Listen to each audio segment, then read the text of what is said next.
Hello friend, स्वागत है आप सभी का अपने चैनल द एग्ज़ाम तक पे। फ्रेंड, आज के इस वीडियो में हम लोग एडिटेरिया पब्लिकेशन का जो एनसीईआरटी प्रैक्टिस सेट आया है, ये कक्षा 6 से 12 तक का है।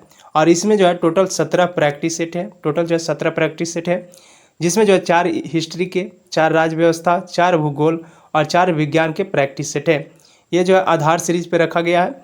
और इसमें जो है एक अर्थशास्त्र के प्रैक्टिस सेट है। टोटल इसमें 17 प्रैक्टिस सेट है। हम लोग जो है सभी प्रैक्टिस सेट को बारी बारी से डिटेल के साथ कवर कराने वाले हैं, तो आप लोग मेरे वीडियो में बने रहेगा शुरू से अंत तक। सभी को जो है डिटेल के साथ कवर कराने वाले हैं। आज का जो प्रैक्टिस सेट नंबर है, ये हिस्ट्री का प्रैक्टिस सेट नंबर 3 है। इससे पहले हमने जो है ऑलरेडी प्रैक्टिस सेट नंबर 1 और 2 को कवर करा दिया है, जो कि डिटेल के साथ कवर कराया है। अगर आप लोग अभी तक नहीं देखे हैं तो चैनल के प्लेलिस्ट या फिर इस वीडियो के डिस्क्रिप्शन में उसका लिंक दे दिया जाएगा। वहाँ से जो है आप लोग प्रैक्टिस सेट नंबर 1 और 2 को देख सकते हैं। ये पूर्ण रूप से जो है एनसीईआरटी पर आधारित है और एनसीईआरटी से ही सारे एग्ज़ाम जो है अब प्रश्न पूछे जाते हैं। तो आप लोग अगर एनसीईआरटी की तैयारी किए भी हैं तो आप लोग सेट के माध्यम से देख सकते हैं और अपने जो है 100 में कितने स्कोर करते हैं ये भी इसका आकलन आपको लग जाएगा। तो आप लोग प्रैक्टिस सेट में शुरू से अंत तक बने रहिए और लास्ट में अपना स्कोर भी बता सकते हैं। तो चलिए आज के वीडियो को हम लोग स्टार्ट करते हैं। आज जो है प्रैक्टिस सेट नंबर 3 है। आज का पहला प्रश्न है कि औपनिवेशिक शासन में अंग्रेजों द्वारा जो है जंगल काटने के लिए क्या कारण थे। इसके कारण जो थे, और ये सारी नौसेना जो है हेतु लकड़ी की आपूर्ति के लिए जंगल काटते थे। साथ ही जो है ये रेल लाइनों में प्रसार के लिए जो है लकड़ी काटते थे। और ये जो है व्यावसायिक कृषि बागानों के प्रसार के लिए भी जो है ये लकड़ी के काटते थे। इसमें जो है सारे ऑप्शन हो जाएंगे। ऑप्शन नंबर डी इसका राइट आंसर हो जाएगा। 19वीं सदी के जो है शुरुआत में इंग्लैंड ने ये जो है जंगल को लुप्त होने लगे थे। इसकी वजह से जो है सारी नौसेना के लिए लकड़ी की आपूर्ति में मुश्किल आ गई। और ये जो है 1820 के दशक में हिंदुस्तान की वन संपदा अन्वेषण प्रारंभ किया। इसमें जो है एक दशक के भीतर बड़े पैमाने पर भारत से जो है पेड़ काटे जाने लगे। और 1850 के दशक में जो है रेल लाइनों के प्रसार ने जो है लकड़ी के लिए एक नई तरह की मांग पैदा कर दी, जिससे जो है रेल पटरियों को जोड़े रखने के लिए बड़े पैमाने पर स्लीपरों के रूप में जो है लकड़ी का ज़रूरत पड़ा। ये सारे पॉइंट आप लोग याद रखिएगा।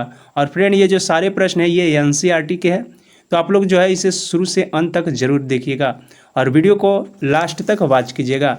अगला प्रश्न है कि भारतीय वन सेवा की स्थापना किस वर्ष की गई।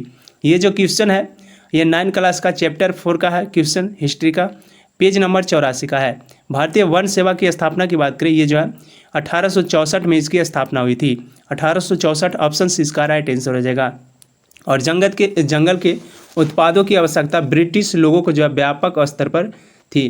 अंग्रेजों को इस बात की चिंता थी कि स्थानीय लोगों द्वारा जो है जंगल के संसाधनों का अत्यधिक उपयोग व जो है व्यापारियों द्वारा जंगल की अंधाधुंध कटाई से जो है जंगल नष्ट हो जाएंगे। इसलिए उन्हें जो है ड्राइचिंग वाइंडिंग नामक जर्मन विशेषज्ञ को इस मर्सावीरे के लिए जो है बुलाया गया और इसे जो है देश का पहला वन महानिदेशक नियुक्त किया गया। बैडिस ने जो है लोगों को संरक्षण विज्ञान में प्रशिक्षित करने एवं जो व्यवस्था तंत्र विकसित करने के लिए 1864 ईस्वी में भारतीय वन सेवा की स्थापना की। तो 1864 ऑप्शन से इसका राइट आंसर हो जाएगा।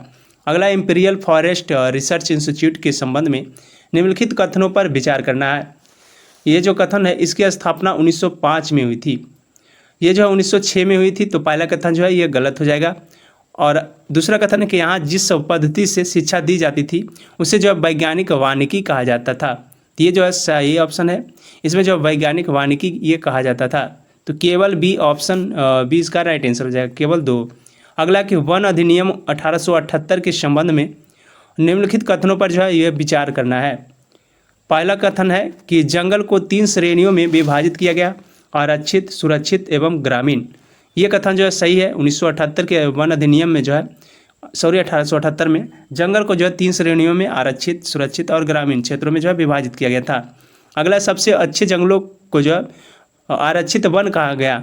साथ ही जो गांव वाले केवल सूखी लकड़ी और विशेष प्रकार के औषधि जंगलों से ले जा सकते थे। ये कथन जो है केवल लगा हुआ, तो ये जो है गलत है। इसका राइट आंसर जो है केवल 1 हो जाएगा, ऑप्शन ए। अगला है कि झूम खेती के नाम से संबंधित क्षेत्र का सही मिलान करना है।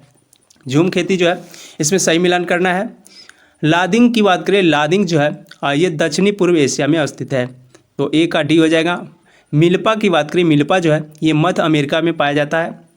और चितमेन की बात करें तो चितमेन जो है ये अफ्रीका में, साथ ही जो है चेना ये श्रीलंका में पाया जाता है। इसका राइट आंसर जो हो जाएगा ये ऑप्शन नंबर सी हो जाएगा इसका राइट आंसर। 1 का डी, 2 का जो है सी और 3 का बी, 4 का ए। अगला प्रश्न है, यूरोपीय वन रक्षक जो कि घुमंत खेती के विरुद्ध क्यों थे? यूरोपीय की बात करें, ये जो घुमंत खेती के विरुद्ध इसलिए थे क्योंकि घुमंत खेती वाली ज़मीन इमारती लकड़ी के उत्पादन के लिए जो प्रतिकूल हो जाती थी और जंगल जलाते समय जो बाकी विशेष कीमती लकड़ियों, पेड़ों के जो है जंगलों, ये खतरा होता था। लगान वसूली की प्रशासनिक परेशानियां से बचने के लिए भी जो है ये यूरोपीय वन रक्षक घुमती खेती के विरुद्ध थे। ये सभी ऑप्शन हो जाएगा इसका right answer option number D, सभी ऑप्शन जो है इसके विरुद्ध थे। अगला है प्रश्न कि अंग्रेजों द्वारा वन व्यापार को जो है सरकारी नियंत्रण में होने वाले जो है क्या प्रभाव हुए हैं? सरकारी नियंत्रण की बात करें, इसमें जो है लेने के लिए प्रभाव पड़े हैं। ये प्रभाव पड़े हैं वन व्यापार के इजारेदारी यूरोपीय व्यापारियों कंपनी को सौंप दी गई और जो है इसमें स्थानीय लोगों द्वारा शिकार करने और पशुओं को चराने पर प्रतिबंध लगा दिया गया। साथ ही जो ये घुमंत समुदाय खाद्यान्नों और जब बागानों में काम करने को मजबूर हुए हैं। ये सारे कथन जो है इससे रिलेटेड है, तो इसका राइट आंसर जो हो जाएगा ऑप्शन नंबर डी, 1, 2 और 3 सही। अगला है कि देवसारी या फिर मान किसे कहा जाता था? देवसारी की बात करें या फिर मान, ये जो है जनजातीय क्षेत्र में लकड़ी के बदले लगने वाला शुल्क को कहा जाता था। तो ऑप्शन सी इसका राइट आंसर हो जाएगा। और ये जो है 9th क्लास के चैप्टर 4 का प्रश्न है। इसमें जो है बस्तर क्षेत्र में विभिन्न जनजातियों के लोग जो है एक साथ रहते थे। उनके गांव के चौहद्दी निर्धारित होती थी, इसलिए वे लोग जो है इन सीमाओं के भीतर समस्त प्राकृतिक संपदाओं को देखभाल करते थे। यदि एक गांव के लोग जो दूसरे गांव के जंगल से थोड़ी सी लकड़ी लेना चाहते थे तो इसके बदले जो है वे छोटा शुल्क अदा करते थे, जिससे जो है देवसारी या फिर दांड या मान कहा जाता था। अगला है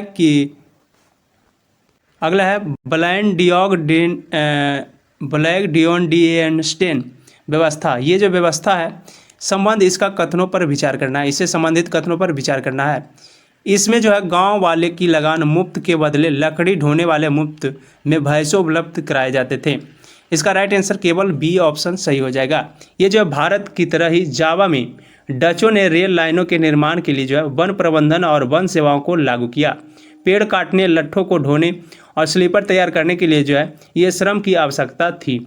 डचों ने जो है पहले तो जंगलों की खेती की ज़मीनों पर लगान लगा दिया, बाद में जो है ये कुछ गांव इस शर्त पर जो है इससे मुक्त कर दिया और ये जो है सामूहिक रूप से पेड़ काटने तथा जो है लकड़ी ढोने के लिए भैंस उपलब्ध कराने का काम मुफ्त में करेंगे।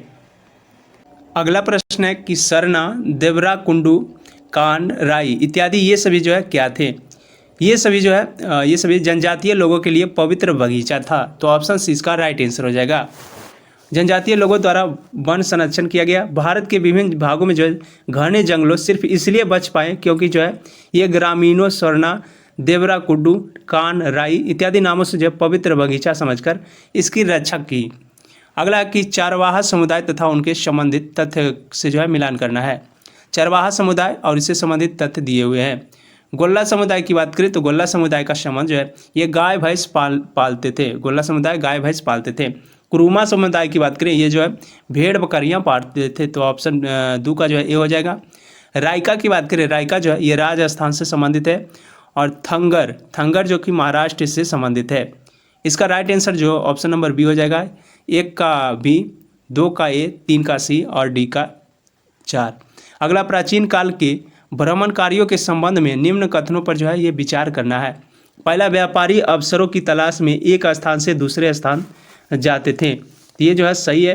प्राचीन काल में जो है व्यापारी एक स्थान से दूसरे स्थान तक अवसरों की तलाश में जाते थे। पुजारियों और तीर्थयात्री ये जो है ज्ञान, आध्यात्मिक शांति के लिए दूर दूर तक यात्रा करते थे। ये दोनों कथन सही है, तो ऑप्शन नंबर सी इसका राइट आंसर हो जाएगा।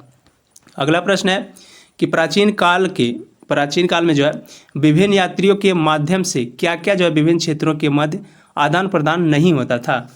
इसमें नहीं की बात करें तो इसमें नहीं जो होता था आदान प्रदान, इसमें आदान प्रदान मूल्य एवं मान्यताएं होते थे, हुनर होता था विचार होते थे, आविष्कार होते थे तथा जो है कीटाणु एवं बीमारियां होते थे। ये सभी जो है प्राचीन काल में विभिन्न यात्रियों के माध्यम से आदान प्रदान होते थे।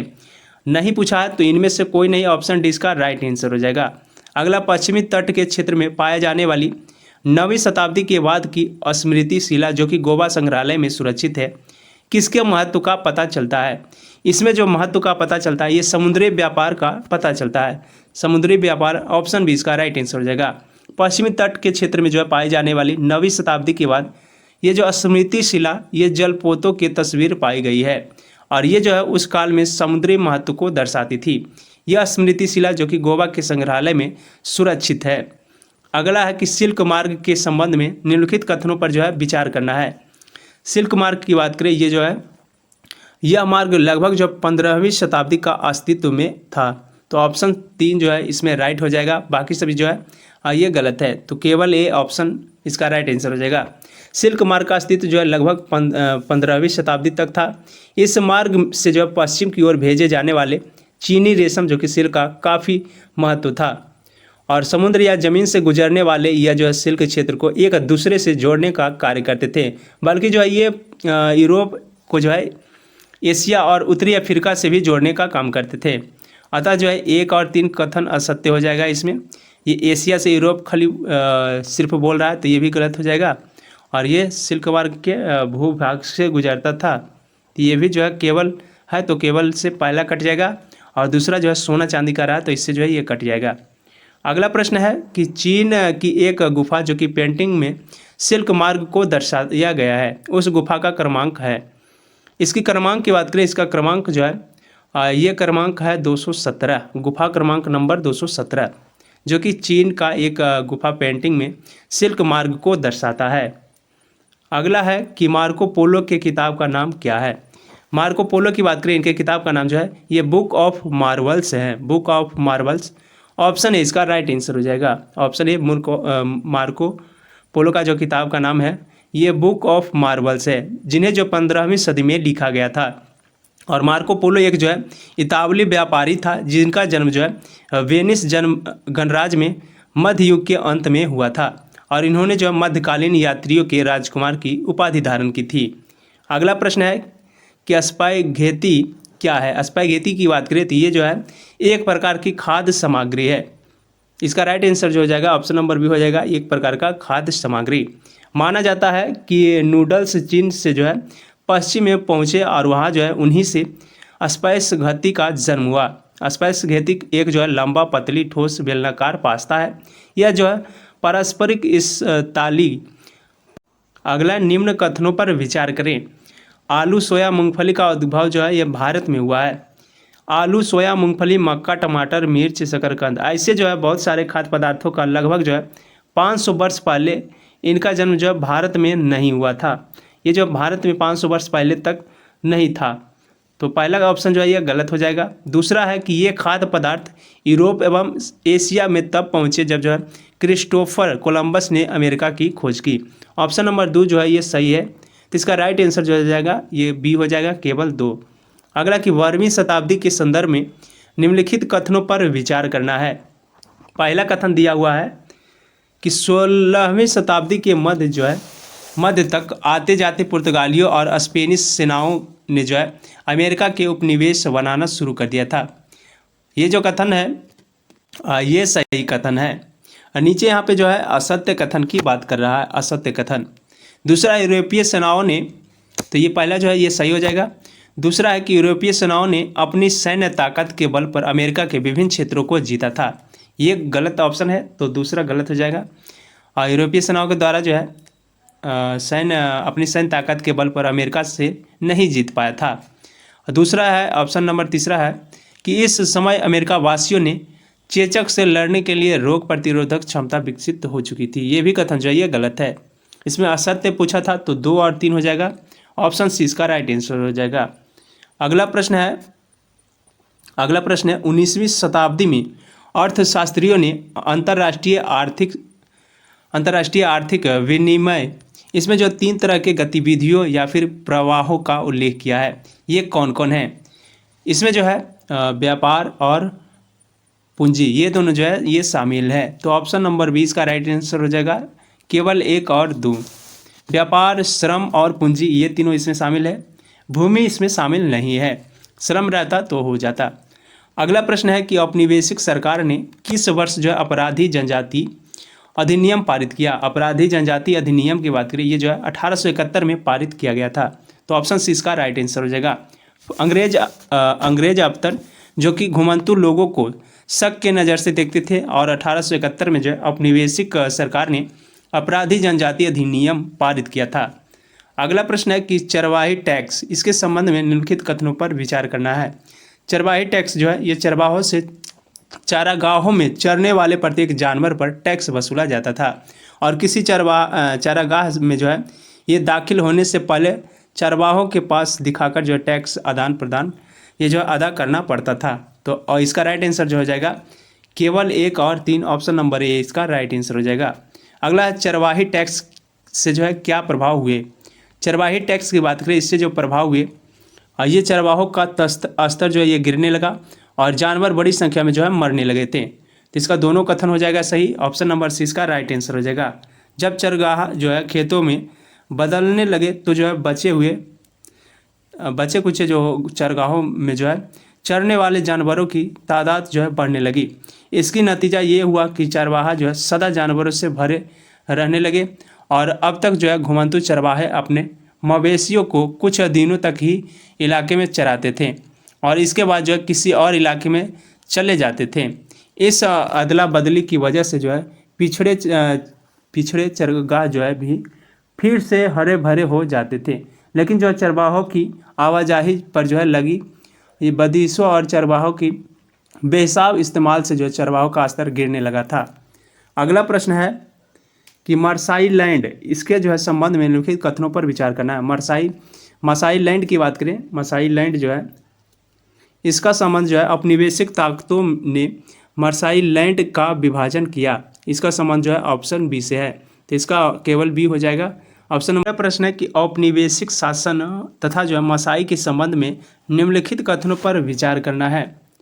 इसका राइट आंसर जो हो जाएगा ये अमीर और गरीब चरवाहों के बीच भेदभाव बढ़ गया। इसका जो राइट आंसर हो जाएगा केवल बी। अगला प्रश्न है कि राष्ट्रवाद की पहली स्पष्ट अभिव्यक्ति फ्रांस की क्रांति से क्यों माना जाता है। ये इसलिए माना जाता है क्योंकि जो है ये प्रभुसत्ता राजतंत्र से निकलकर फ्रांसीसी नागरिकों के समूह में हस्तांतरित हो गई और सामूहिक पहचान की भावना जो है ये विकसित होने के कारण ये राष्ट्रवाद की पहली राष्ट्र अभिव्यक्ति फ्रांस से माना जाता है। नए फ्रांसीसी झंडे के कारण जो है जिसने पुराने राष्ट्रध्वज की जगह ले ली, ये सारे कथन जो है ये अभिव्यक्ति फ्रांस की क्रांति से माना जाता है। तो इसका right answer option number D हो जाएगा। 1, 2, 3 और 4 इसमें जो है राष्ट्रवाद की पहली स्पष्ट अभिव्यक्ति 1789 में फ्रांसीसी क्रांति के साथ हुई थी और 1789 में फ्रांस एक ऐसा राज्य था जिसके संपूर्ण भूभाग पर जो है एक निरंकुश राजा का आधिपत्य था। फ्रांसीसी क्रांति से जो है राजनीति और संवैधानिक बदलाव हुए, उनसे जो है संप्रभुता राजतंत्र से निकलकर फ्रांसीसी नागरिकों के समूह में हस्तांतरित हो गई। तो ये सारे पॉइंट आप लोग याद रखिएगा। अगला नेपोलियन के नागरिक संहिता में जो है निम्न प्रावधान थे। इसके नागरिक संहिता की बात करें, इसमें जो प्रावधान थे ये जन्म आधारित विशेषाधिकार समाप्त कर दिया गया, साथ ही जो है कानून के समक्ष बराबरी और संपत्ति के अधिकार को सुरक्षित बनाया। इस संहिता को फ्रांसीसी नियंत्रण के अधीन क्षेत्रों में भी लागू किया गया। तो ये सारे जो ऑप्शन है ये इससे रिलेटेड है, तो ऑप्शन नंबर डी इसका राइट आंसर हो जाएगा। अगला है कि हैब्सबर्ग साम्राज्य के संबंध में निम्नलिखित कथनों पर विचार करना है। हैब्सबर्ग की बात करें, इसका जो संबंधित है ये बहुभाषा भाषी तथा जो है बहुनस्ली साम्राज्य था। तो पहला जो ऑप्शन है इसी से रिलेटेड है। दूसरा ऑप्शन जो है ये साम्राज्य ऑस्ट्रेलिया और हंगरी पर शासन करता था। ये दोनों कथन जो है ये इससे रिलेटेड है, तो इसका right answer option number C हो जाएगा। ऑस्ट्रेलिया हंगरी का शासन करने वाला हैब्सबर्ग साम्राज्य कई अलग अलग जो है क्षेत्रों में जनसमूहों को जोड़कर बना था और इसमें जो है एल्प्स के जो है टिरोल, ऑस्ट्रेलिया और स्वीडनलैंड जैसे कि इलाकों के साथ साथ जो है बोहेमिया भी शामिल था। तो ये सारे पॉइंट आप लोग याद रखिएगा। अगला प्रश्न है कि एले क्या थी। एले की बात करें तो एले जो है ये कपड़ा नापने का पैमाना था। ऑप्शन 20 का राइट आंसर हो जाएगा कपड़ा नापने का पैमाना। जर्मन में एले कपड़े को नापने का पैमाना था जिसकी लंबाई जो है जगह बदलने के साथ घटती बढ़ती थी। अगर एक कपड़ा जो है फ्रैंकफर्ट में ख़रीदा जाता था तो ये जो 54.7 सेंटीमीटर मिलता था और मेज में जो है ये 55.1 सेंटीमीटर तथा जो है न्यूरेमबर्ग में ये 65.6 सेंटीमीटर और फ्राइबर्ग में जो है 53.5 सेंटीमीटर मिलता था। तो हर जगह जो है अलग अलग इसका माप था। अगला कि 1815 ईस्वी के बाद जो है यूरोप में पुनः स्थापित रूढ़िवादी व्यवस्था की निम्नलिखित विशेषता क्या क्या थी। इसकी विशेषता थी राजतंत्र, चर्च, सामाजिक उच्च नीच को बनाए रखना। ये तीनों जो है इसके प्रमुख जो है विशेषता थी। तो इसका राइट आंसर जो हो जाएगा ये केवल एक हो जाएगा, 1, 2 और 3। अगला प्रश्न है ज्यूसेपी मैत्सिनी के संबंध निम्नलिखित कथनों पर विचार करना है। इसका संबंध जो है वह वार्कोनारी का गुप्त संगठन का सदस्य बना। तो केवल ए ऑप्शन इसका राइट आंसर हो जाएगा। और इटली का क्रांतिकारी जो कि ज्यूसेपी मैत्सिनी, इनका जन्म जो है 1807 में जेनोवा में हुआ था और ये जो है कार्बोनारी के गुप्त संगठन का सदस्य बन गया। 24 साल के युवावस्था में जो है लिगुरिया में क्रांति करने के लिए इसे जो है बहिष्कृत कर दिया। तत्पश्चात जो है इन्होंने 2 और भूमिगत संगठनों की स्थापना की। पहला था मार्सेई, इसमें जो है यंग इटली और दूसरा वर्ण में यंग यूरोप, जिसके सदस्य पोलैंड, फ्रांस, इटली और जर्मनी राज्यों में समान विचार रखने वाले युवा थे। अगला है प्रश्न कि मैटरनिख ने जो है किसे जो है हमारी सामाजिक व्यवस्था के सबसे खतरनाक दुश्मन बताया। हमारी सामाजिक व्यवस्था के सबसे खतरनाक दुश्मन जो है ये मैटरनिख के द्वारा बताया गया और ये बताया गया था ज्यूसेपी मैत्सिनी को। ज्यूसेपी मैत्सिनी, ऑप्शन 20 का राइट आंसर हो जाएगा। अगला प्रश्न है यूनान ऑटोमस साम्राज्य कब स्वतंत्र हुआ। यूनान ऑटोमस साम्राज्य की बात करिए, ये जो स्वतंत्र हुआ था ये 1832 में हुआ था। 1832 ऑप्शन इसका राइट आंसर हो जाएगा। और एक घटना जिसने जो है पूरे यूरोप में शिक्षित अभिजात वर्ग के में राष्ट्रीय भावनाओं का संचार किया, यह थी जो है यूनान का स्वतंत्र संग्राम। और 15वीं सदी से जो है यूनान ऑटोमन साम्राज्य का हिस्सा था। यूरोप में जो क्रांतिकारी राष्ट्रवाद की प्रगति से यूनानियों की आज़ादी के लिए जो है संघर्ष 1821 में आरंभ हो गया था। ये सारे पॉइंट आप लोग याद रखिएगा। अगला है रूमानीवाद। इसका जो संबंध निम्नलिखित कथनों पर विचार करना है। इससे जो संबंधित प्रश्न है ये रूमानी कलाकारों और कवियों ने तर्क, वितर्क और विज्ञान के महिमा मंडल की जो है आलोचना की। वे जो एक साझा सामूहिक विरासत की अनुभूति और एक साझा संस्कृति अतीत को राष्ट्र का आधार बनाना चाहते थे। तो ये दोनों कथन जो है ये सत्य है। तो इसका right answer option number C हो जाएगा। अगला है कि पोलैंड में रूस के विरुद्ध राष्ट्रवादी भावना का मुख्य स्रोत क्या है। इसमें जो है रूस के विरुद्ध राष्ट्रवादी भावना का मुख्य स्रोत, इसका मुख्य स्रोत जो था ये भाषा था। भाषा ऑप्शन सी इसका राइट आंसर हो जाएगा। अगला प्रश्न है 1848 के फ्रांस की क्रांति के संबंध में निम्नलिखित कथनों पर जो है विचार करना है। पहला कथन है कि इस क्रांति के पीछे मुख्यतः जो है आर्थिक कारण जिम्मेदार थे। ये जो इससे रिलेटेड है। इस क्रांति के पश्चात जो 21 वर्ष से ऊपर सभी पुरुषों को जो है मताधिकार मिला था। तो ये भी कथन जो है ये सही है। और राष्ट्रीय सभा को गणतंत्र घोषित कर जो है काम के अधिकार की गारंटी दी गई। ये भी कथन जो है ये सही है। इसका राइट आंसर जो हो जाएगा ये ऑप्शन डी हो जाएगा। 1, 2 और 3 तीनों जो है इससे रिलेटेड है। अगला सेंट पॉल चर्च में जो है फ्रैंकफर्ट ये संसद का आयोजन किस वर्ष हुआ। इसका आयोजन की बात करें, इसका आयोजन जो है ये 1848 में हुआ था। ऑप्शन ए इसका राइट आंसर हो जाएगा। जर्मन इलाकों में बड़ी संख्या में राजनीतिक संगठनों ने जो है फ्रैंकफर्ट शहर में मिलकर जो है एक सर्व जर्मन नेशनल असेंबली के पक्ष में मतदान का जो है फैसला किया था। और 18 मई 1848 को 831 निर्वाचित प्रतिनिधियों ने जो है एक सजे धजे जुलूस में जाकर जो फ्रैंकफर्ट संसद में अपना स्थान ग्रहण किया था। तो ये सारे पॉइंट आप लोग याद रखिएगा। अगला है कि जर्मनी के एकीकरण के संबंध में निम्नलिखित कथनों पर विचार करें।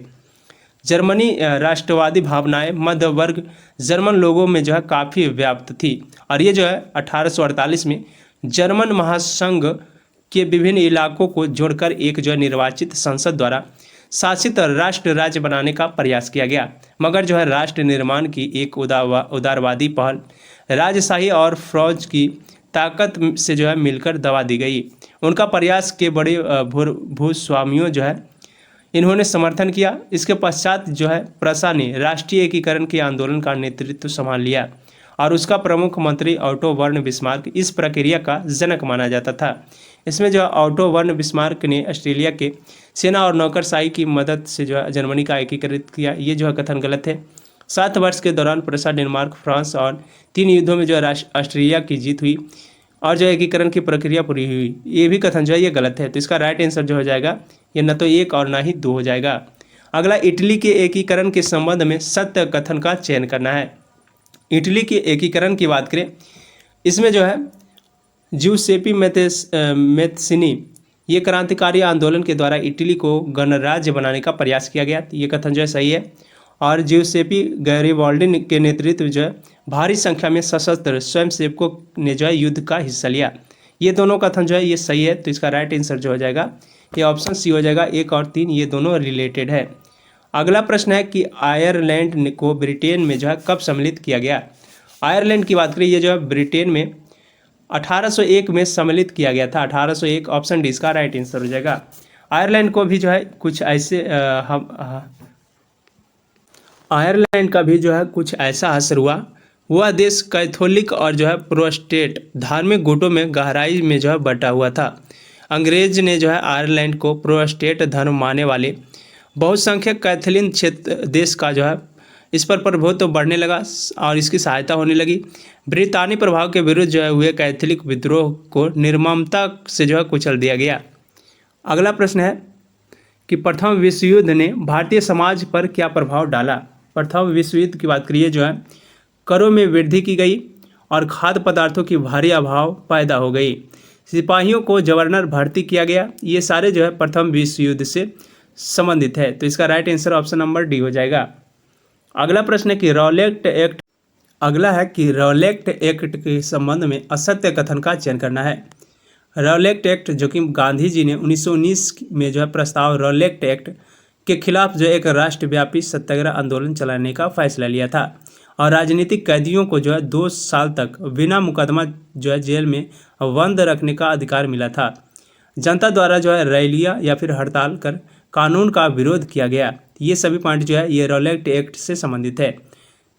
और इसमें असत्य की बात करें, ये जो है भारतीय सदस्यों के भारी विरोध के बावजूद इस कानून को जो है ब्रिटिश संसद ने बहुत जल्दीबाजी से पारित कर दिया। ये कथन जो है ये गलत है। अगला है कि 1919 में खिलाफत समिति का गठन कहाँ हुआ था। इसका गठन जो है ये बम्बई में हुआ था। बम्बई ऑप्शन 20 का राइट आंसर हो जाएगा। पहले विश्व युद्ध में जो है ऑटोमन तुर्की की हार में हो चुकी थी। इस आशय की अफवाहें फैली हुई थी कि इस्लामिक विश्व में आध्यात्मिक जो है नेता ये ऑटोमन साम्राज्य पर एक बहुत सख्त शांति संधि थोपी जाएगी। खलीफा के तत्कालिक शक्ति की रक्षा के लिए जो है मार्च 1919 में बम्बई में एक खिलाफत जो है समिति का गठन किया गया था। अगला प्रश्न है कि महात्मा गांधी की पुस्तक हिंद स्वराज ये किस वर्ष लिखी गई। हिंद स्वराज जो कि 1919 में लिखी गई थी। अपनी प्रसिद्ध पुस्तक हिंद स्वराज जो कि 1909 में यहाँ पे 1909 होगा। 1909 में महात्मा गांधी ने कहा था कि भारत में ब्रिटिश शासन भारतीयों के सहयोग से ही स्थापित हुआ था और यह शासन जो है इसी सहयोग के कारण चल पा रहा है। अगर भारत के लोग अपना सहयोग वापस ले लें तो साल भर के भीतर ब्रिटिश शासन ढह जाएगी और स्वराज की स्थापना हो जाएगी। अगला है कि असहयोग आंदोलन के संचालन के संबंध में निम्नलिखित कथनों पर विचार करना है। पहला कथन है कि आंदोलन की शुरुआत शहरी मध्य वर्ग ने की। यह कथन जो है बिल्कुल सही है। और सभी पार्टियों ने परिषद चुनाव में बहिष्कार किया। सभी पार्टी नहीं किए थे बहिष्कार, तो ये जो है गलत हो जाएगा। भारतीय खादी कपड़ों के महंगे होने के कारण जो गरीबों द्वारा विदेशी कपड़ों का बहिष्कार लंबे समय तक नहीं किया गया। ये भी कथन जो है ये इससे रिलेटेड है। इसका राइट आंसर जो हो जाएगा ये सी हो जाएगा। 1 और 3 इससे संबंधित है। अगला है कि अवध किसान सभा की गठन से संबंधित निम्नलिखित कथनों पर विचार करें। अवध किसान सभा की बात करें, इससे संबंधित जो है इसका गठन 1920 में किया गया था। तो ये जो है कथन ये सही हो जाएगा। और जवाहरलाल नेहरू, बाबा रामचंद्र तथा जो है कुछ अन्य लोगों के नेतृत्व में इसे जो है गठन किया गया था। असहयोग आंदोलन के समय कांग्रेस नेताओं ने अवध किसान संघर्ष को इस आंदोलन में शामिल करने का प्रयास किया था। ये तीनों जो ऑप्शन है ये इससे रिलेटेड है। तो इसका राइट आंसर जो हो जाएगा ये ऑप्शन नंबर डी हो जाएगा। 1, 2, 3 सभी जो इससे रिलेटेड है। अगला प्रश्न है कि गुडेम विद्रोह के संबंध में निम्नलिखित कथनों पर विचार करना है। गुडेम विद्रोह की बात करें, ये जो है एक प्रकार का गुरिल्ला आंदोलन था जिसका नेतृत्व जो है अल्लूरी सीताराम राजू ने किया था। और ये जो है राजू महात्मा गांधी के महानता के गुण गाते थे। ये दोनों कथन जो इससे रिलेटेड है। तो केवल बी ऑप्शन 2 और 3 इसका राइट आंसर हो जाएगा।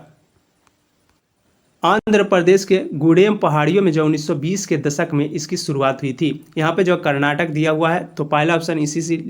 अगला प्रश्न है कि स्वराज पार्टी के संबंध में असत्य कथन का चयन करना है। इसमें असत्य कथन जो हो जाएगा ये पहला हो जाएगा। इसमें सही कथन जो है CR दास और मोतीलाल नेहरू पार्टी के महत्वपूर्ण नेताओं थे जो है परिषद राजनीति में वापस लौटाना चाहते थे। 1919 में गवर्नमेंट ऑफ इंडिया एक्ट के तहत जो गठित की गई प्रांतीय परिषदों के चुनाव में जो है हिस्सा लेना चाहते थे। साथ ही जो है स्वराज पार्टी का लक्ष्य परिषदों में रहते हुए ब्रिटिश नीतियों का विरोध करना था।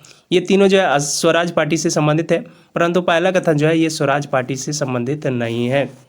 अगला प्रश्न है कि साइमन कमीशन के बारे में निम्नलिखित कथनों पर विचार करें।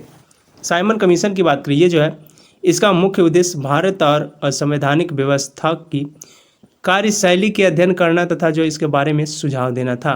भारत में इसके विरोध को देखते हुए वायसराय इरविन ने भारत के लिए डोमिनियन स्टेट्स का ऐलान किया था। ये कथन दोनों जो है ये साइमन कमीशन के बारे में सत्य है। पहला कथन जो है ये गलत है। तो इसका राइट आंसर जो हो जाएगा ये 2 और 3 हो जाएगा। ऑप्शन नंबर 20 का राइट आंसर हो जाएगा। अगला प्रश्न है कि सविनय अवज्ञा आंदोलन को वापस लेते हुए गांधी जी ने इरविन जो है कब समाप्त किए थे। इरविन समझौते पर हस्ताक्षर करा है। यहाँ पे हस्ताक्षर जो है ये 5 मार्च 1931 को किए थे। गांधी जी के द्वारा जो है सविनय अवज्ञा आंदोलन को अंग्रेज द्वारा क्रूरता से दबाया गया। इसे जो है देखते हुए महात्मा गांधी ने आंदोलन को वापस ले लिया और ये जो 5 मार्च 1931 को उन्होंने इरविन के साथ एक समझौते पर हस्ताक्षर कर दिए। इस गांधी इरविन समझौते के जरिए जो है गांधी जी ने लंदन में होने वाले दूसरे गोलमेज सम्मेलन का हिस्सा लेने पर जो है अपनी सहमति व्यक्त की थी।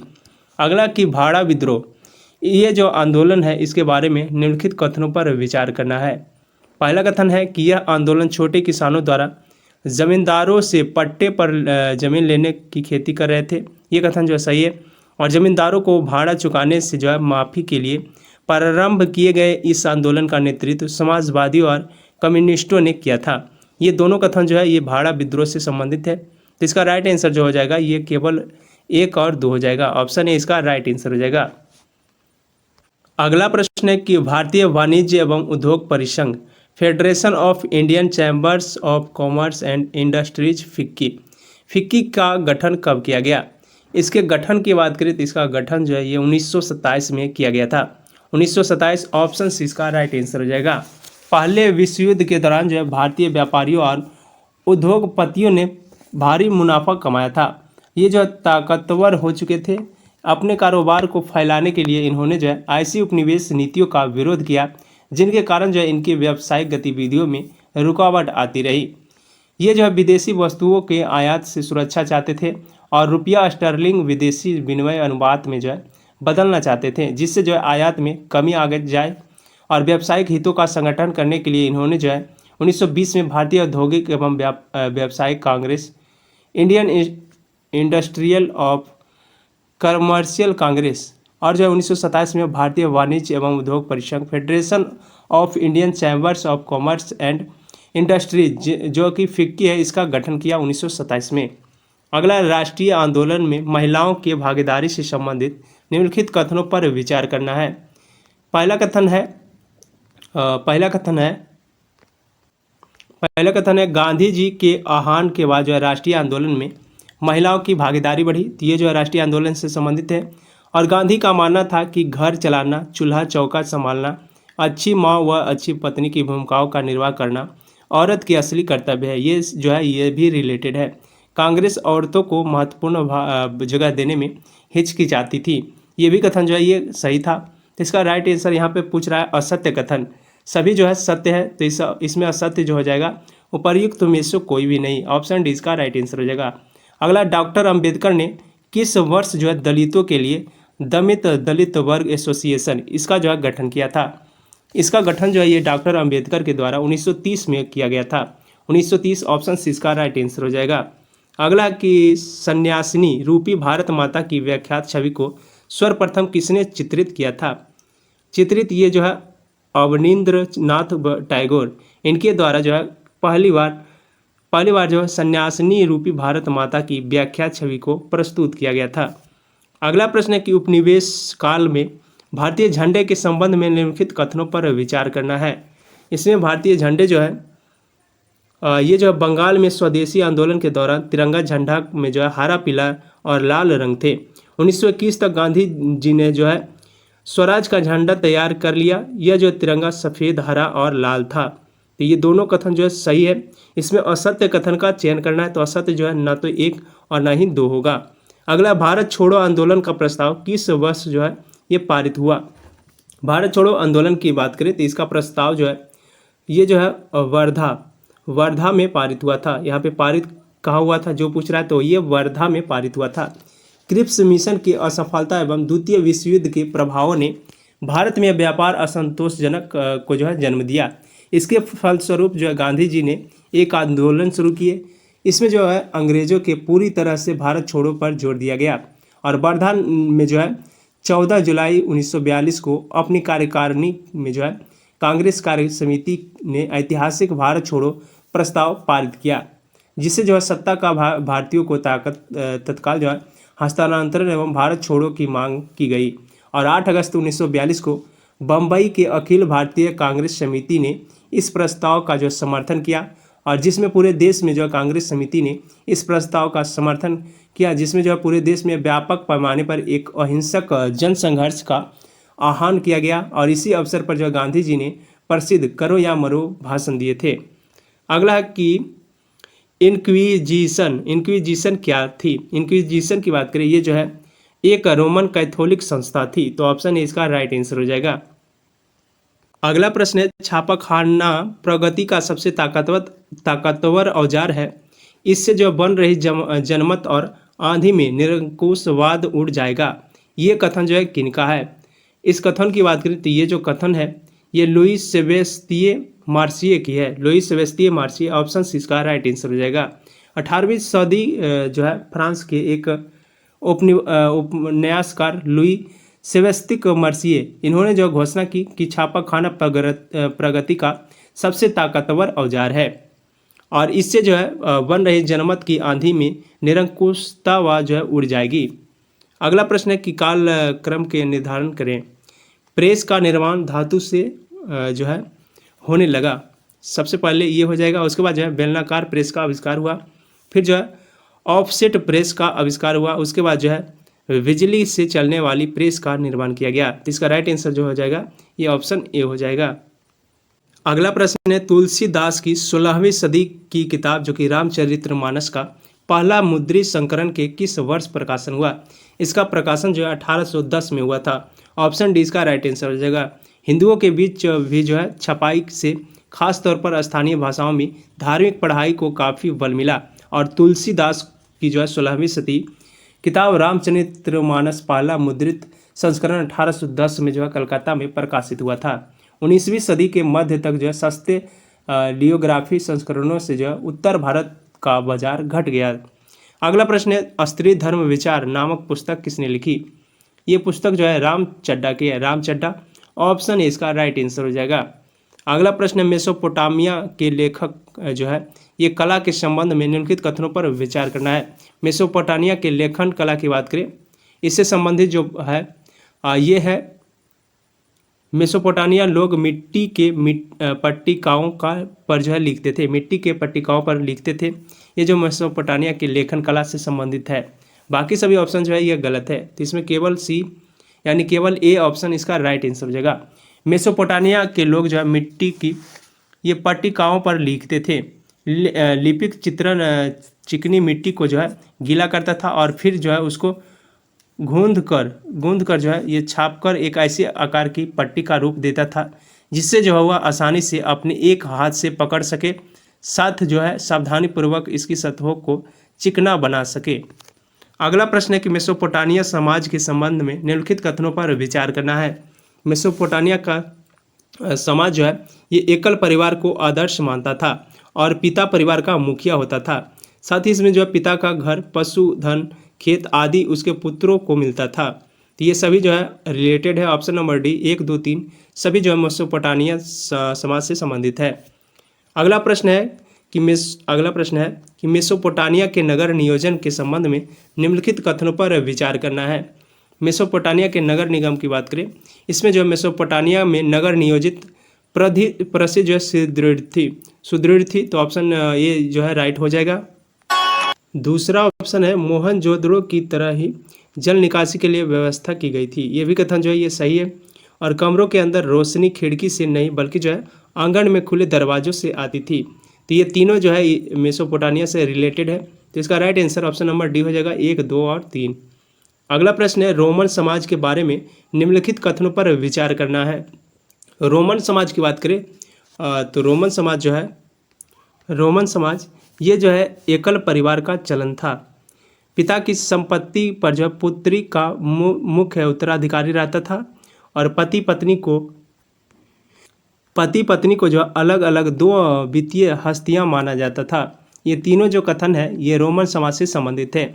इसका राइट आंसर जो है केवल डी हो जाएगा। 1, 2 और 3 सभी जो है संबंधित है। रोमन समाज जो कि अपेक्षाकृत अधिक आधुनिक विशेषताओं में से एक विशेषता थी और ये जो है उन एकल परिवारों को व्यापक रूप से चलन था। वयस्क पुत्र अपने परिवारों के साथ नहीं रहते थे। दूसरी ओर जो है दासों को परिवार में सम्मिलित किया जाता था क्योंकि उनके लिए जो है परिवार की यही अवधारणा थी। समानतः जो है गणतंत्र के प्रवृत्ति काल तक विवाह का ऐसा रूप था कि पत्नी जो है अपने पति को अपनी संपत्ति हस्तांतरित नहीं किया करती थी, किंतु जो है अपने पैतृक परिवार में यह जो है अपने पूरे अधिकार को बनाए रखती थी। महिला का दहेज जो है वैवाहिक अवधि के दौरान उसके पति के पास चला जाता था, किंतु जो है महिला अपने पिता की मुख्य उत्तराधिकारी बनी रहती थी और अपने पिता की मृत्यु होने पर जो है उसकी संपत्ति के स्वतंत्र मालकिन बन जाती थी। ये सारे पॉइंट जो है इससे रिलेटेड है। अगला रोमन अर्थव्यवस्था के बारे में निम्नलिखित कथनों पर विचार करना है। रोमन अर्थव्यवस्था जो कि जैतून का तेल निर्यातक होने वाली प्रमुख जो है वस्तु थी और ये जो है उस समय सुगठित वाणिज्य और बैंकिंग व्यवस्था का संचालन होता था। ये दोनों कथन जो इससे रिलेटेड है। इसका right answer option number B हो जाएगा 1 और 3। रोमन साम्राज्य में गेहूं, अंगूर, शराब तथा जैतून का तेल मुख्य रूप से व्यापारी मंदी थी और भूमध्य सागर के आसपास पानी की शक्ति ये जो है तरह तरह से इस्तेमाल किया जाता था। इस काल में जल शक्ति से मिलें चलाने की प्रौद्योगिकी में जो है खासी प्रगति थी। स्पेन की सोने और चांदी की खानों में जो है जल शक्ति से खुदाई की जाती थी और पहले तथा दूसरी शताब्दियों में जो है बड़े भारी औद्योगिक पैमाने पर इन खानों से खनिज निकाले जाते थे। उस समय जो है संगठित वाणिज्य और बैंकिंग व्यवस्था थी और साथ ही जो है ये धन का व्यापक रूप से प्रयोग होता था। अगला है रोमन साम्राज्य में दास प्रथा और श्रमिकों पर नियंत्रण के संबंध में असत्य कथन का चयन करना है, यानी गलत कथन का चयन करना है। इसमें सत्य कथन जो है रोमन की अर्थव्यवस्था ये अधिकांश श्रम दासों द्वारा जो है किया जाता था। पहली शताब्दी के पश्चात दासों के स्थान जो है भाड़े की मजदूरों की प्राथमिकता दी जाती थी। साथ ही जो प्रथम शताब्दी में ग्रामीण ऋणग्रस्त रोमन साम्राज्य में जो है व्यापक थी। ये सारी जो है इससे संबंधित है, परंतु रोमन व्यवस्था में श्रम प्रतिबंध जो है बहुत अधिक ध्यान नहीं दिया जाता था, यानी श्रम पर जो है ये प्रबंधन पर बहुत ध्यान नहीं दिया जाता था। ये गलत है, इस पर जो है ध्यान दिया जाता था। तो ऑप्शन सी जो है असत्य हो जाएगा। अगला मंगोलों से संबंधित यास क्या था। यास की बात करें तो यास जो है ये मंगोल जनजाति की परंपरागत प्रथाओं का संकलन था। तो ऑप्शन सी इसका राइट आंसर हो जाएगा। ये मंगोल का अपने साम्राज्य के क्षेत्रों में राजनैतिक प्रभुत्व रहा, फिर जो है ये संख्यात्मक रूप से अल्पसंख्यक हो गए। इनके लिए जो है अपनी पहचान और विशिष्टता की रक्षा का एकमात्र उपाय उस पवित्र नियम से जो है प्राप्त किया गया। इस बात की पूरी संभावना है कि ये जो है यास मंगोलो जनजाति की ही प्रथागत परंपराओं का एक संकलन था। अगला प्रश्न है, अमेरिकी गृह युद्ध के जो है भारत पर क्या परिणाम हुए। अमेरिकी गृह युद्ध की बात करें, इस पर जो भारत का परिणाम हुआ, ये भारतीय बुनकरों के सामने कच्चे माल की समस्या उत्पन्न हो गई और ब्रिटिशों की निर्भरता भारतीय कृषि पर बढ़ गई। दोनों कथन जो है ये सत्य हो जाएगा, तो ऑप्शन नंबर सी इसका राइट आंसर हो जाएगा। और 1860 के दशक में बुनकरों के सामने जो है नई समस्या खड़ी हो गई। इन्हें जो है अच्छी कपास नहीं मिल पा रही थी। जब अमेरिका गृह युद्ध शुरू हुआ अमेरिका में, और अमेरिका में कपास की आमद बंद हो गई, तो जो है ब्रिटेन भारत के कच्चे माल मांगने लगा और भारत से जो है कच्चे कपास के निर्यात में इस वृद्धि से उसकी कीमत आसमान छूने लगी, यानी आसमान छूने लगी, कीमत बढ़ गई। भारतीय बुनकरों को जो है कच्चे माल के लाले पड़ गए। उन्हें जो है मनमानी कीमतों पर कच्ची कपास खरीदनी पड़ती थी। ऐसी सूरत में बुनकरों के सहारे पेट पालना संभव नहीं था। अगला प्रश्न है, गिरमिटिया मजदूरों को सबसे ज़्यादा कहाँ भेजा जाता था। गिरमिटिया मजदूर की बात करें, इसे जो है कैरेबियाई देश में सबसे ज़्यादा भेजा जाता था। ऑप्शन 20 का राइट आंसर हो जाएगा, कैरेबियाई देश। अगला प्रश्न है कि 18वीं सदी के अंत में दशकों में ब्रिटेन की अर्थव्यवस्था के संदर्भ में निम्नलिखित कथनों पर विचार करना है। इस समय जो ब्रिटेन में आबादी तेजी से बढ़ने पर भोजन की मांग जो है तीव्र गति से बढ़ रही थी और उद्योगों के विकास में ने जो है कृषि उद्योगों की मांग बढ़ा दी थी। ये दोनों कथन जो है ये 18वीं सदी के अंत तक दशकों में ब्रिटेन अर्थव्यवस्था से संबंधित है। परंतु इसमें जो है ब्रिटिश सरकार ने बड़े भूस्वामियों के दबाव में मक्का के आयात पर प्रतिबंध मार्शल लॉ के तहत लगा दिया। ये कथन जो है इससे रिलेटेड नहीं है। इसका राइट आंसर जो है उपयुक्त में से ए और 2, केवल 1 और 2 संबंधित है, तो ऑप्शन ए इसका राइट आंसर हो जाएगा। अगला है, औद्योगिकरण के युग के संबंध में निम्न कथनों पर विचार करें। इंग्लैंड और जो यूरोप में फैक्ट्रियों की स्थापना के बाद ही अंतर्राष्ट्रीय बाजार के लिए जो है बड़े पैमाने पर औद्योगिक उत्पादन जो है ये होने लगा था। इंग्लैंड और यूरोप में फैक्ट्रियों की स्थापना के बाद जो चरण को बहुत सारे इतिहासकारों आदि औद्योगिक के नाम से जाना जाता था। ये दोनों कथन जो है ये दोनों असत्य है। 17वीं और 18वीं शताब्दी के दौरान जो है इंग्लैंड और यूरोपियों में फैक्ट्रियों की स्थापना की गई। पहले ही अंतर्राष्ट्रीय व्यापार के लिए जो है बड़े पैमाने पर औद्योगिक उत्पादन होने लगा। यह जो उत्पादन फैक्ट्रियों में नहीं होता था, ये जो बहुत सारे इतिहासकार औद्योगिकरण के इस चरण को अति औद्योगिकरण के नाम देते थे। तो इसका राइट आंसर ना तो 1 और ना ही 2 हो जाएगा, ऑप्शन डी इसका राइट आंसर हो जाएगा।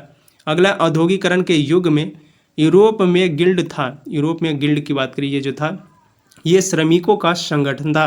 श्रमिकों का संगठन ऑप्शन यहाँ पे जो है इसका राइट आंसर उत्पादों का संगठन हो जाएगा। औद्योगिकरण के युग में यूरोप में गिल्ड का संबंध जो है उत्पादों का संगठन था। शहरों में शहरी दस्तकारी और व्यापारी गिल्ड काफ़ी जो है ताकतवर थे। ये जो है गिल्ड उत्पादों के संगठन होते थे। गिल्ड से जुड़े उत्पादक कारीगरों को जो है प्रशिक्षण देते थे, उत्पादकों पर जो है नियंत्रण रखते थे, प्रतिस्पर्धा और मूल्य तय करते थे तथा जो है व्यवसाय में नए लोगों को आने से रोकते थे। अगला प्रश्न है कि निम्न कथनों पर विचार करना है। पहला कथन है कि सूती उद्योग और रेल निर्माण उद्योग ब्रिटेन के सबसे फलते फूलते उद्योग थे। ये कथन जो है ये गलत है। दूसरा कथन है कि ब्रिटेन का कपास उद्योग 1840 के दशक और औद्योगिकरण के पहले चरण में जो है सबसे बड़ा उद्योग बन चुका था। ये कथन सही है, तो ऑप्शन बी इसका राइट आंसर हो जाएगा। सूती उद्योग और कपास उद्योग ब्रिटेन के सबसे फलते फूलते उद्योग थे। ये जो है यहाँ पे रेल के जगह कपास होता तो ये जो है कथन सही हो जाता। अगला प्रश्न है कि 19वीं सदी के मध्य में यूरोप के संदर्भ में निम्न कथनों पर विचार करना है। पहला कथन है इस समय लगभग 10% सारी आबादी निहायत गरीब थी। तो ये कथन जो है ये सही है। और अगला कथन है बेरोजगारी का मुख्य कारण ऊन उद्योगों में स्पिनिंग जेनी मशीन का इस्तेमाल भी किया जाता था। ये दोनों कथन जो है ये रिलेटेड है, तो इसका राइट आंसर केवल सी हो जाएगा, 1 और 3 दोनों। अगला प्रश्न है औपनिवेशिक औद्योगिकरण के अंतर्गत भारतीय व्यापार के संदर्भ में निम्न कथनों पर जो है ये विचार करना है। पहला कि भारत में पश्चिमी तट पर स्थित सूरत बंदरगाह से जो है भारत खाड़ी एवं लाल सागर के बंदरगाहों से जुड़ा हुआ था, जहां जो है भारत द्वारा निर्यात पश्चिमोत्तर क्षेत्रों में होता था। ये कथन जो है सही है। और भारत के पूर्वी तट पर मछलीपट्टनम और बंगाल में हुगली के माध्यम से जो है भारत दक्षिणी पूर्वी एशियाई बंदरगाहों से जुड़ा हुआ था। ये दोनों कथन सही है, तो इसका right answer option number C हो जाएगा। अगला, पूर्ण स्वराज की मांग को जो कांग्रेस ने औपचारिक रूप से किस अधिवेशन में मान लिया था? कांग्रेस के जो है लाहौर अधिवेशन में पूर्ण स्वराज की मांग को औपचारिक रूप से जो है मान लिया गया था, तो ये लाहौर हो जाएगा, ऑप्शन 20 का राइट आंसर हो जाएगा। और ये जो अधिवेशन है ये 1929 में जवाहरलाल नेहरू की अध्यक्षता में कांग्रेस के लाहौर अधिवेशन पूर्ण स्वराज की मांग को औपचारिक रूप से मान लिया गया था। यह इसमें तय किया गया कि 26 जनवरी 1930 को स्वतंत्र दिवस के रूप में मनाया जाएगा और उस दिन लोग पूर्ण स्वराज के लिए संघर्ष के शपथ लेंगे।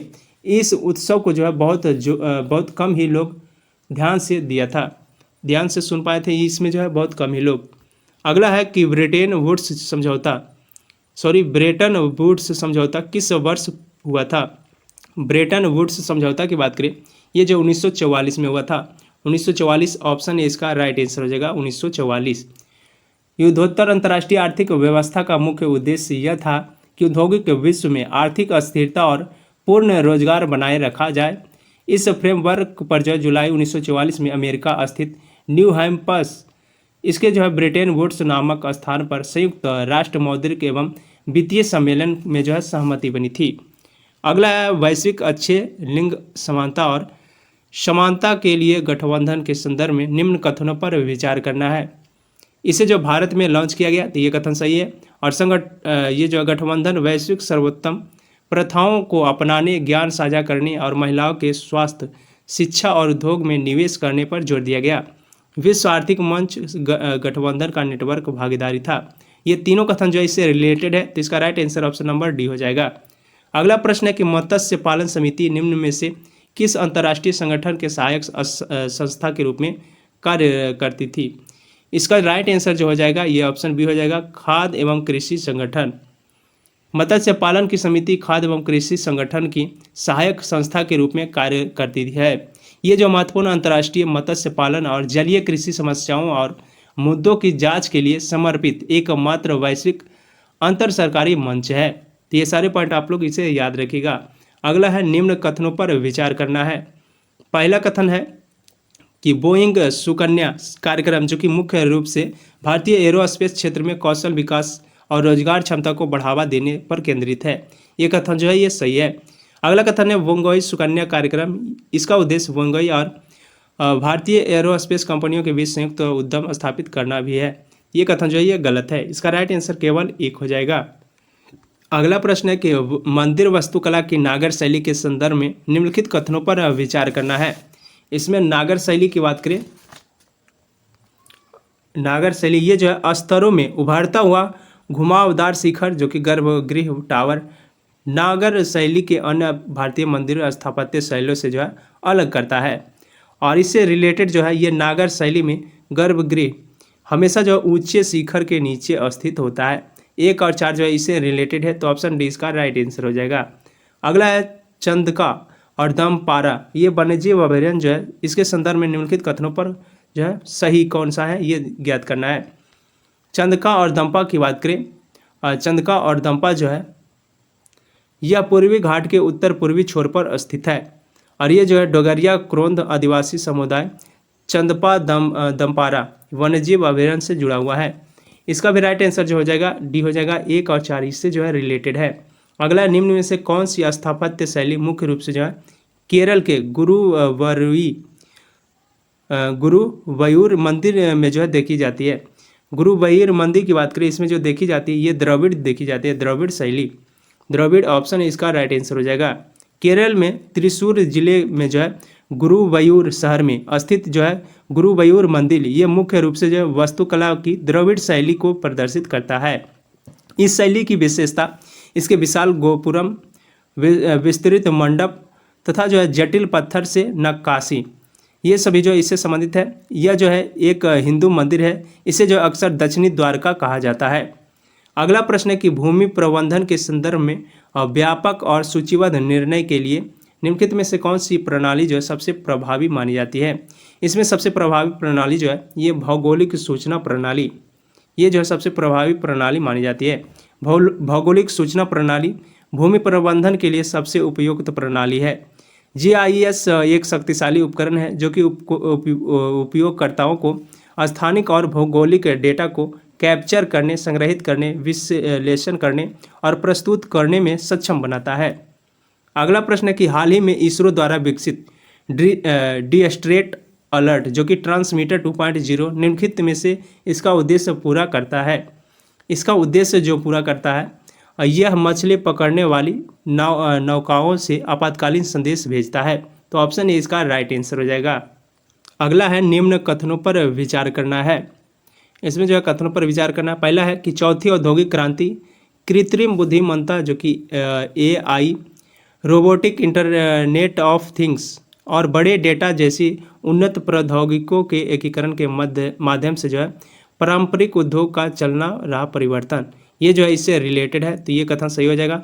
और विश्व बैंक द्वारा चौथी औद्योगिक क्रांति केंद्र की स्थापना की गई, ये कथन जो है ये गलत है। इसका राइट आंसर केवल एक हो जाएगा।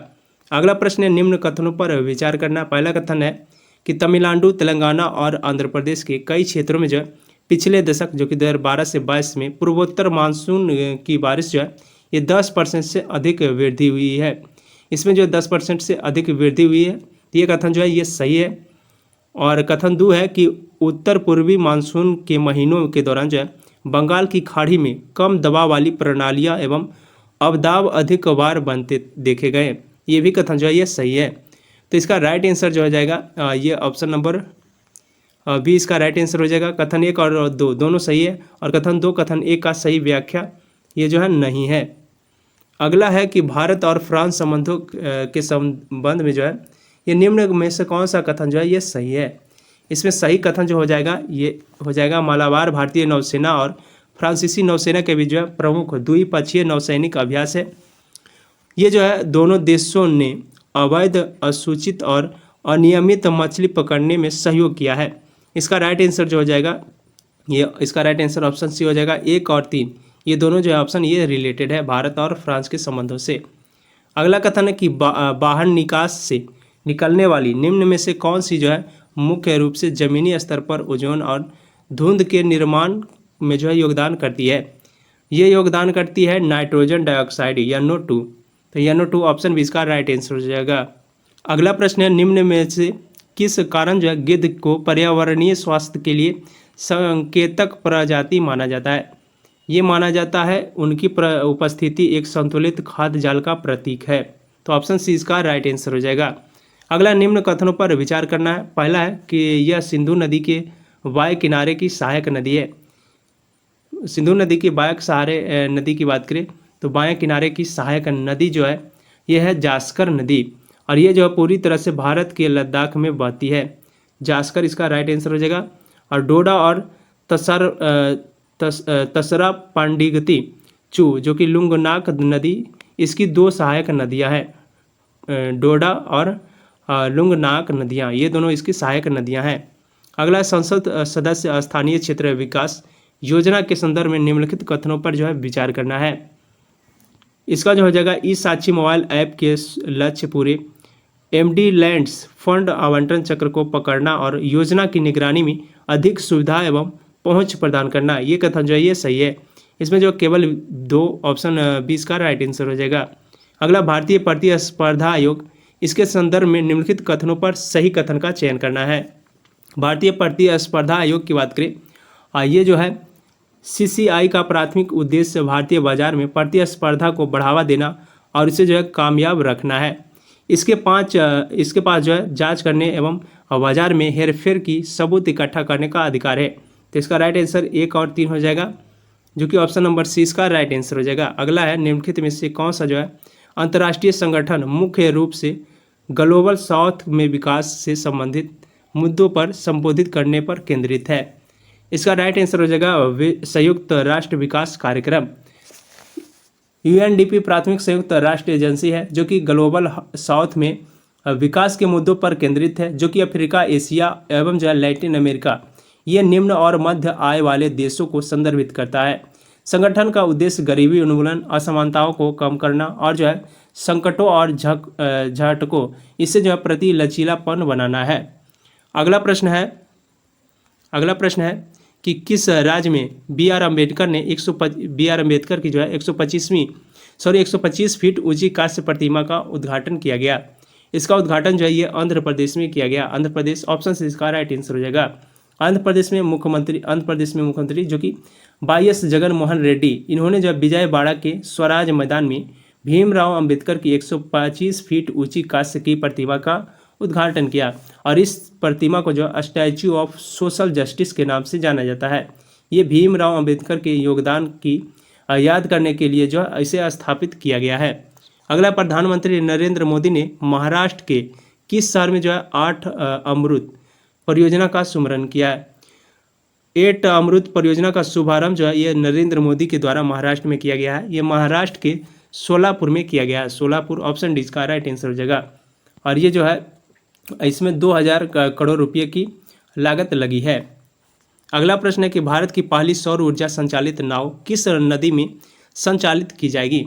ये सरयू नदी में संचालित की जाएगी। सरयू नदी, ऑप्शन डी इसका राइट आंसर हो जाएगा। भारत में पहली बार जो है उत्तर प्रदेश के अयोध्या में सरयू नदी और सरयू नदी में जो है सौर ऊर्जा से चलने वाली नाव चलाई जाएगी। इस नाव सेवा के संचालन की रूपरेखा जो उत्तर प्रदेश नवीन एवं नवीकरणीय ऊर्जा एजेंसी द्वारा जो है तैयार किया गया है और इसे जो उत्तर प्रदेश नवीन एवं नवीकरणीय ऊर्जा अभिकरण द्वारा तैयार किया गया है। तो ये सारे पॉइंट आप लोग याद रखिएगा। और फ्रेंड, आज की इस वीडियो में जो है टोटल 100 प्रश्न जो कि प्रैक्टिस सेट नंबर 3 था, इसे हमने जो है डिटेल के साथ कवर कराया है। अगर आपको वीडियो अच्छी लगी तो वीडियो को लाइक कर देंगे और अपने फ्रेंड के साथ अधिक से अधिक शेयर कीजिएगा। अब हम लोग अगले वीडियो में मिलेंगे। आज के लिए इतना ही। जय हिंद। अगला है सेट नंबर 4।